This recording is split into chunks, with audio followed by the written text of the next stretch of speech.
नमस्कार दोस्तों, एक बार फिर से आप सभी का स्वागत है आज की इस नई वीडियो में। आज की वीडियो में हम रेशियो एंड प्रोपोर्शंस के क्वेश्चन को डिस्कस करने वाले हैं। इन क्वेश्चन में आपको बिल्कुल बेसिक से बेसिक जानकारी दूंगा मैं, जो भी इनमें हमारे कंसेप्ट यूज होंगे उन सभी की जानकारी मिलेगी आपको। ये क्वेश्चन आपके आने वाले एग्जाम के हिसाब से काफ़ी इंपॉर्टेंट रहने वाले हैं, तो आप इस वीडियो को ज़रा भी स्किप मत करना, क्योंकि इसमें आपके बेसिक कंसेप्ट कवर किए जाएंगे और उनको पूरा प्रॉपर तरीके से देखने पर ही वो समझ आएंगे। ठीक है, तो आज की वीडियो को शुरू करते हैं। पहला क्वेश्चन हमारे पास क्या दिया गया है, यदि a रेशो b बराबर 4:3 है तथा b रेशो c 3:5 है, तो a रेशो c क्या है। अभी यहाँ पे देखो, यहाँ पे दो कंसेप्ट होते हैं। एक, या तो यहाँ पे b जो है, यहाँ पे एक इसमें b है, एक इसमें b है। ठीक है, अगर ये b दोनों में सेम ही दिया हुआ है, b इक्वल टू b, मतलब b1 इक्वल टू b2 दिया हुआ है, मतलब दोनों में जो b की वैल्यू है वो सेम दी हुई है, तब तो हमें कोई दिक्कत नहीं होती है। जैसे इसमें भी दिया हुआ है, जैसे यहाँ पे लिख लो a b और c। अब यहाँ पे a है 4, b क्या है 3, उसमें b कितना है 3 और b 3 और c 5 है, तो इसमें हमें कोई दिक्कत नहीं होगी। यहाँ पे b दोनों में यहाँ पे सेम ही है। लेकिन अगर यहाँ पे b हमारे पास डिफरेंट दिया हुआ है, तब हमें दिक्कत आती है। तो इस केस में तो पहले मैं आपको सॉल्व करके बता देता हूँ। इस केस में सीधा आपने क्या करना है ना, हमसे पूछा गया a रेशो c, तो जो a है उसको लिख दो और जो c है उसको लिख दो, ये। तो ये सिंपली हमारा आंसर आ जाएगा ऑप्शन डी। लेकिन अगर मान लो यहाँ पे b की जगह, यहाँ पे 3 की जगह, यहाँ पे मान लो 5 दिया होता है, ठीक है, तो हमने क्या करना है, a b c तीनों को लिख लेना है। पहले जो ये वाले रेशो होते हैं इसको लिखना है। यहाँ पे 4 और यहाँ पे 3 दिया है, लेकिन हमने इसको 5 माना, तो 5 लेते हैं। अब यहाँ पे क्या दिया है, 3:5, 3:5। ठीक है, अब इसमें क्या करते हैं हम, जो ये बीच में होते हैं इसको साइड वालों पे शिफ्ट कर देते हैं। जैसे यहाँ पे बी है ना, इसको इस साइड शिफ्ट कर दो, ये 3 है, इसको इस साइड शिफ्ट कर दो। फिर क्या करते हैं, इन सबको आपस में मल्टीप्लाई करते हैं। इनको, जो ये वाले, इनको आपस में मल्टीप्लाई करेंगे, तो क्या आएगा, 4 तियाँ 12, 5 तियाँ 15 और 5 पंजा 25। अब इसमें कॉमन क्या है देखो, इसमें कॉमन तो अभी कुछ भी नहीं लग रहा है, तो यही रेशो आ जाएगा। देखो अभी यहाँ पे बी हमारा चेंज हो गया। ये क्यों चेंज हुआ, क्योंकि यहाँ पे बी दोनों जगह अलग था, तो इस केस में रेशो आना था ये। अगर यहाँ पे बी डिफरेंट होता, जैसे यहाँ पे 3 है, यहाँ पे कुछ और होता, या यहाँ पे कुछ और होता। ठीक है, तो इस केस में तो हमारा ये आ गया। तो यही मेन मोटिव था इस क्वेश्चन को लाने का। तो चलिए अगला क्वेश्चन देखते हैं। अब मैं अभी क्या कर रहा हूँ कि क्वेश्चन की जो क्वांटिटी है उसको मैं थोड़ा कम कर रहा हूँ, ताकि इसमें आपको क्वालिटी दे सकूँ। क्योंकि अभी अगर मैं आपको क्वेश्चन ही करवाता जाऊँगा तो बेसिक कंसेप्ट को उतने अच्छे तरीके से समझा नहीं पाऊँगा, क्योंकि वीडियो काफ़ी लंबी हो जाती है फिर। तो मैं क्या कर रहा हूँ कि अभी आपको बेसिकली कंसेप्ट समझाने की कोशिश कर रहा हूँ हर वीडियो में। तो मैं आज से ऐसा ही करूँगा, ठीक है। और हाँ, एक और बात और है, हमारी एंड्रॉयड ऐप जल्द ही प्ले स्टोर पर आने वाली है। उसमें आपको काफ़ी एग्ज़ाम से रिलेटेड टेस्ट सीरीज मिल जाएंगी, ठीक है। उस पे अभी काम चल रहा है, तो जैसे ही वो आ जाएगी वैसे ही मैं आपको इसके बारे में जानकारी दे दूंगा। तो हमसे जुड़ने के लिए इस चैनल को आप जरूर सब्सक्राइब कर लीजिए। तो इस अगले क्वेश्चन को देखते हैं। यदि a plus b ratio b plus c ratio c plus a बराबर 6:7:8 है, ठीक है, तथा a plus b plus c बराबर 14 दिया गया हमारे पास, तो c का मान निकालना है। अभी हमारे पास ये चीजें दी हुई हैं, a प्लस बी और b प्लस सी और c प्लस ए। तो हमने क्या करना है, हमने इसको सिंपली क्या करना है, जब हमारे पास ऐसा कोई क्वेश्चन है तो यहाँ पे रेशो दी होती है ना, जैसे ये जो पहले नंबर पे है, ठीक है, यहाँ पे क्या है a प्लस बी, और पहले नंबर पे यहाँ पे क्या है 6। तो हमने इसको आपस में इक्वल कर देना। कैसे करना है, a प्लस बी बराबर 6 कर दिया पहले, ठीक है, और b प्लस सी क्या कर दिया 7, और c प्लस ए क्या है, ये बराबर हमारे पास 8 है। अब ये तो हमारे पास रेशोज आ गई हैं, लेकिन मान लो अगर ये रेशो है तो इसका कुछ कॉमन फैक्टर भी कटा होगा ना यहाँ से। जैसे इसकी कुछ वैल्यू होगी, मान लो इसकी 42 है, मान लिया 42 है, ठीक है, वैसे 42 नहीं हो सकती है, कुछ भी हो सकती है, लेकिन हमने माना कि 42 है। अगर यहाँ पे ये 42 है, तो ये 6 कैसे आया, क्योंकि इसको 7 से भाग दिया गया है ना, तभी तो 6 आया है। इसका मतलब कोई संख्या ऐसी है जो यहाँ से कटी है, तो वो सब में कॉमन होनी चाहिए ना, तभी तो इनकी रेशो ये आई है। रेशो में हमेशा कॉमन फैक्टर कट जाते हैं, तो इसका मतलब यहाँ से कुछ कटा हुआ है। तो क्या कटा है, मान लो उसको के मान लेते हैं हम कि के भाई यहाँ से कट गया, ठीक है, तो के यहाँ पे लिख दिया हमने। अगर हमने यहाँ पे के लिख दिया तो हमारे पास ये जो है ये प्रॉपर वैल्यू आ गई, इसको हम रेशो नहीं कहेंगे, ये a प्लस बी की जो है प्रॉपर वैल्यू है। वैसे ही b प्लस सी की प्रॉपर वैल्यू ये है और c प्लस सी की प्रॉपर वैल्यू ये है। अगर हमारे पास तीनों की प्रॉपर वैल्यू आ गई तो इनको हम इक्वेशन 1 2 3 करके दे देते हैं। ठीक है, ये मैं तरीका आपको समझाने का बता रहा हूँ, पेपर में आपने इसको अच्छे तरीके से जल्दी सॉल्व करना है। ठीक है, ये समझाने में इतना टाइम लग रहा है मुझे। तो अब क्या करेंगे, हम इन तीनों को आपस में ऐड कर देंगे। ठीक है, तो ऐड करते हैं। अब ये देखो यहाँ पे ये a है एक बार, दो बार, b भी दो बार है, c भी दो बार है, तो 2 टाइम्स हो जाएगा, 2 times a plus b plus c. ठीक है, वैसे ही ये क्या हो जाएगा, 8 7 15, 15 और 6 21, तो 21 हो गया। ये 21 7 k है तो k वैसे ही आ जाएगा। अब हमारे पास ये a प्लस बी प्लस सी की वैल्यू क्या आ जाएगी, a प्लस बी प्लस सी की वैल्यू आ गई हमारे पास 21 बटा 2 के। अब ये तीनों की वैल्यू है, हमें किसकी चाहिए, हमें सिर्फ c का मान चाहिए ना, तो c का मान हमें चाहिए। तो इसका मतलब यहाँ से c का मान कैसे निकलेगा, अगर हम a प्लस बी का मान रख देंगे तो c ही बचेगा ना फिर। तो a प्लस बी कहाँ पे है हमारे पास, इक्वेशन 1 में है, और उसकी वैल्यू क्या है 6k। तो यहाँ पे रख दो 6k प्लस c बराबर बटा 2k। ठीक है, अब यहाँ पे क्या करो, 6k को इस साइड ले जाओ, c क्या आ जाएगा, c बराबर 21 बटा 2 k माइनस 6k। अब इसको तो सॉल्व करने आप सभी को आता है, इसको यहाँ से मल्टीप्लाई कर दो और इससे माइनस कर दो, 21 माइनस 6 दूनी 12, बाहर k लग गया सबके, और यहाँ पे 2 आ गया। तो 12 और कितने 21 होते हैं, 9 21 होते हैं ना, क्योंकि 9 2 11 होते हैं, तो 12 और 9 21, 9k बटा 2 आ गया। अब ये तो हमारे पास वैल्यू आ गई है k की टर्म में, लेकिन हमें यहाँ पे k भी निकालना है ना, तो k कैसे निकलेगा, यहाँ पे देखो a प्लस बी प्लस सी की वैल्यू क्या दी हुई है, 14 दी हुई है हमारे पास। अब हम हमारे पास यहाँ पे a plus b plus c, ठीक है, तो इसको हम क्या रख देंगे, यहाँ पे 14 रख देंगे। ठीक है, तो 21 बटा 2 के बराबर 14 आ गया। तो यहाँ पे k की वैल्यू क्या आ गई, k बराबर 14 इंटू 2 डिवाइडेड बाई 21, 7 दूनी 14 और 7 तियां 21, तो k की वैल्यू क्या आ गई हमारे पास, 4/3 आ गई। तो बस यहाँ पे रख दो c बराबर 9/2 इंटू 4/3, 3 तियां 9, 2 दूनी 4, तो 2 तियां 6 हमारे पास आ गया। ठीक है, तो कौन सा है, ऑप्शन ए राइट आंसर हो जाएगा 6। तो चलिए अगला क्वेश्चन देखते हैं। अगला क्वेश्चन क्या दिया हमारे पास, यदि 4x square minus 3y square ratio 2x square plus 5y square equal to 12 into 19 है, तो x रेशो y बराबर है, x रेशो y निकालना है यहाँ पे। तो रेशो का मतलब होता है कि डिवीजन। ठीक है, अगर हमारे पास कोई p रेशो q दिया हुआ है और उसकी वैल्यू 1:2 दी हुई है, तो जब हम इसको भिन्न के रूप में लिखते हैं तो कैसे लिखते हैं, p बटा q बराबर 1/2, ऐसे करके इसको लिखा जाता है। ठीक है, क्योंकि रेशो का मतलब ही होता है कि कॉमन फैक्टर निकालना, और कॉमन फैक्टर डिवीजन करके निकलता है। तो इसको लिख देते हैं अभी, 4x square minus 3y square बटा 2x square plus 5y square बराबर 12/19। अब इसको हम क्रॉस मल्टीप्लाई कर देंगे। ठीक है, वज्र गुणा कर देंगे इसको, तो 19 को इससे गुणा देंगे, 4x square minus 3y square बराबर 12 गुणा 2x square plus 5y square. अब 19 चौका होता है 76 एक्स स्क्र माइनस 19 तियां 57 वाई स्क्र बराबर 12 दूनी 24 एक्स स्क्र जमा 12 पंजे 60 वाई स्क्र।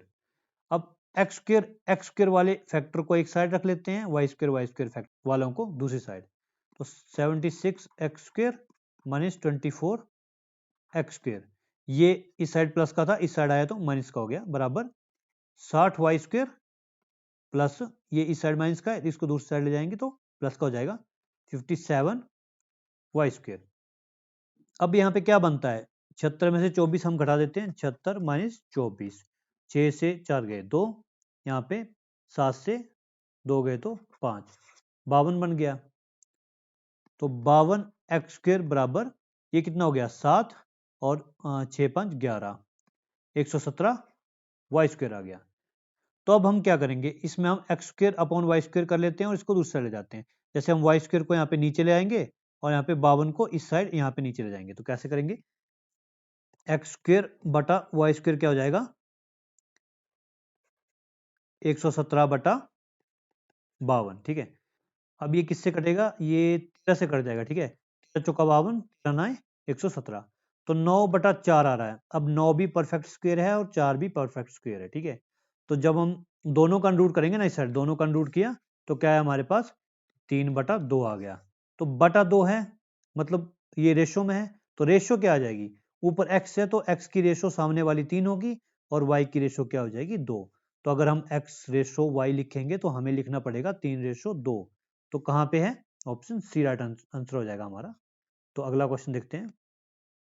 अगला क्वेश्चन क्या दिया है, यदि 3x बराबर 5y तथा 2y बराबर 3z हो तो x रेशो z बराबर है। ये तो बहुत ही सिंपल क्वेश्चन है। इसमें क्या करना है, पहले तो जैसे ये दिए हैं इनको ऐसे लिख लो, 3x बराबर 5y है।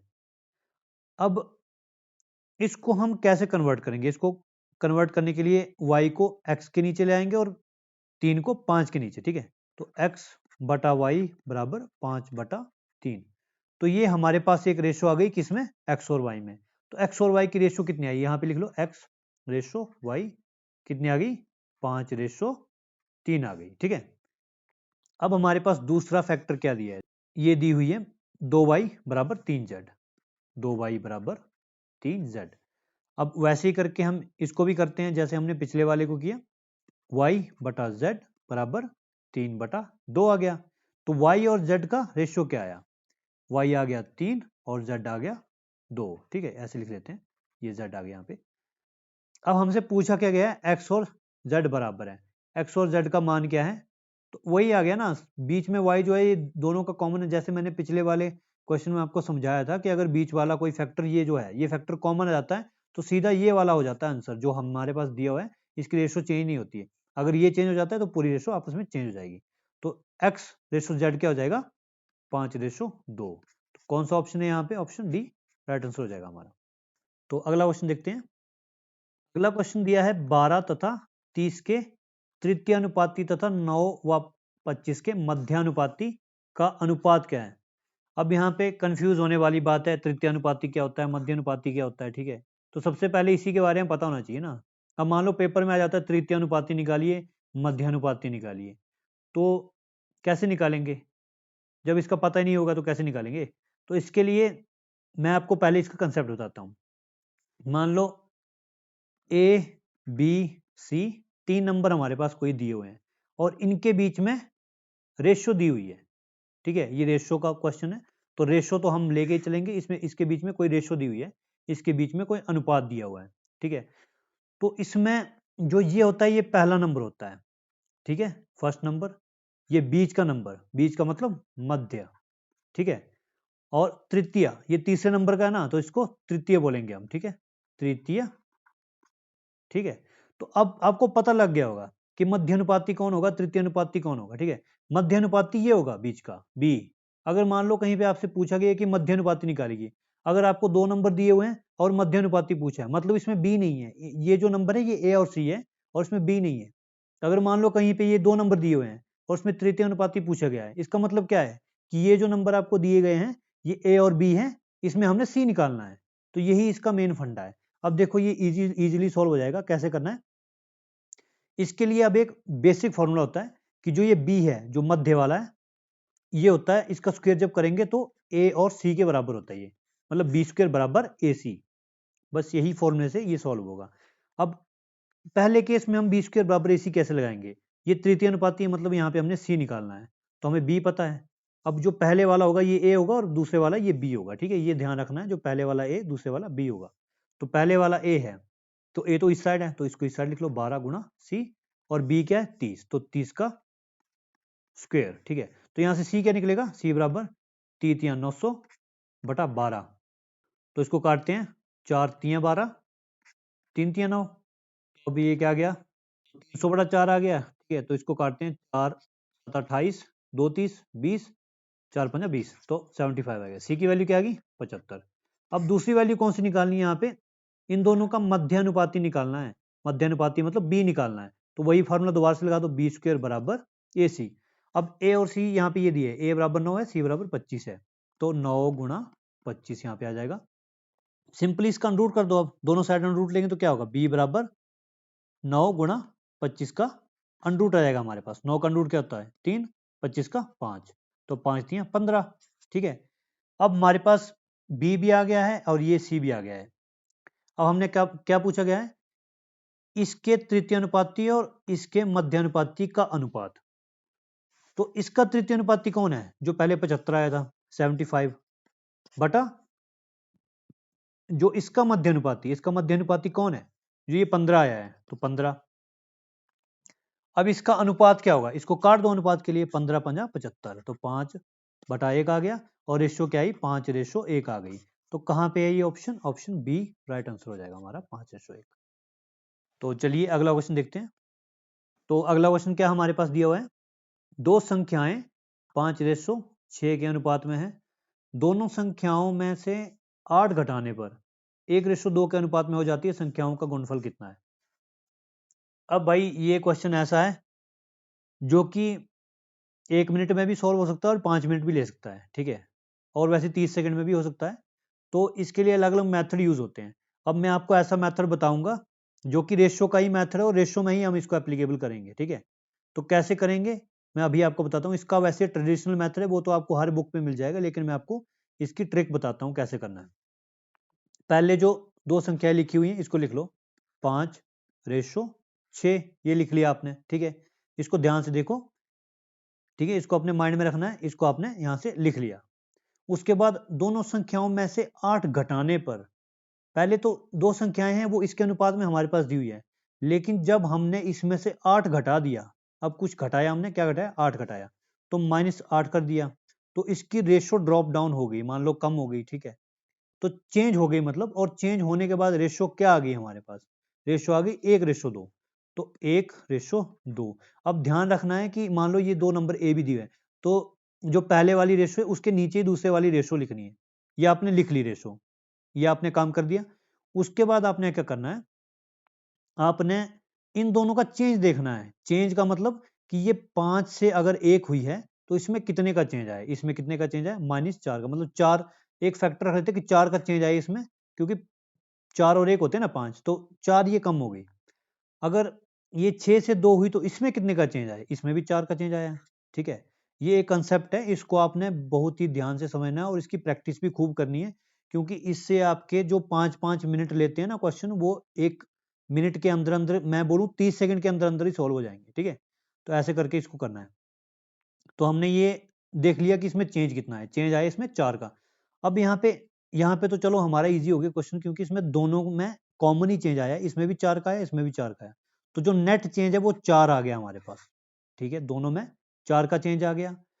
अब 4 के चेंज के लिए कितनी वैल्यू दी हुई है, यहाँ पे 8 दी हुई है, मतलब जब अगर हमने इसको 8 घटाया तो रेशो में कितना चेंज आया 4 का, मतलब 4 की वैल्यू जो है इक्विवेलेंट है 8 के, तो इसका मतलब 1 की वैल्यू किसके इक्विवेलेंट है, 1 की वैल्यू 2 की इक्विवेलेंट होगी ना, क्योंकि 4 दूनी 8 होता है, ठीक है। वैसे इसको काट के भी कर सकते हैं, तो 1 की वैल्यू 2 के इक्विवेलेंट है, मतलब अगर यहाँ पे अगर रेशो में 1 का चेंज आता तो यहाँ पे ये 2 घटता, या इसका उल्टा भी कह सकते हैं कि अगर यहाँ पे ये 2 घट जाता तो इसमें रेशो में 1 का चेंज आता, ठीक है। ये तो हमें पता लग गया है। इसका मतलब क्या है कि अगर एक रेशो चेंज करने के लिए अगर 2 का चेंज आ रहा है, तो इसका मतलब हमने जो रेशो के फैक्टर को सीधा 2 से मल्टीप्लाई करना है, तो हमारे पास ओरिजिनल नंबर हमारे पास आ जाएगा। इसका मतलब ए की वैल्यू क्या है 5 गुणा 2, ठीक है, 10 आ गई, और बी की वैल्यू क्या है 6 गुणा 2 बराबर 12 आ गई। तो बस ये हमारा सवाल यहीं पे खत्म हो गया। अब ए हमारे पास आ गया 10 और बी हमारे पास आ गया 12, ये इसकी एक्चुअल वैल्यू आ गई है, ठीक है, ये कुछ रेशो वाली वैल्यू नहीं निकाली है, ये एक्चुअल वैल्यू है। ए बराबर 10 और बी बराबर 12 आ चुका है हमारे पास। अब हमने क्या करना है, जो हमारे पास पूछा गया, क्या पूछा गया है कि संख्याओं का गुणनफल कितना है, संख्याओं का गुणनफल कितना है, जो हमारे पास ये संख्या निकली है ना, इसका गुणनफल। तो गुणनफल का मतलब क्या होता है कि इसको गुणा कर दो, 12 गुणा 10 कर दो, कितना हो गया 120 हो गया। तो बस सिंपली हो गया, आंसर क्या आ गया हमारे पास, ऑप्शन बी राइट आंसर हो गया, ठीक है। तो दोस्तों ये थे आज के रेशियो एंड प्रोपोर्शन के कुछ बेहतरीन सवाल। मैं आशा करता हूँ कि आपको ये वीडियो अच्छी लगी है और साथ ही मेरे द्वारा समझाई गई ट्रिक्स भी आपको अच्छी लगी होंगी। अगर आपको अच्छी लगी है तो इसे लाइक और शेयर करें, साथ ही चैनल को भी सब्सक्राइब कर लें ऐसी बेहतरीन वीडियोस को देखने के लिए। मिलते हैं एक और नई वीडियो में, तब तक के लिए धन्यवाद। जय हिंद, वंदे मातरम।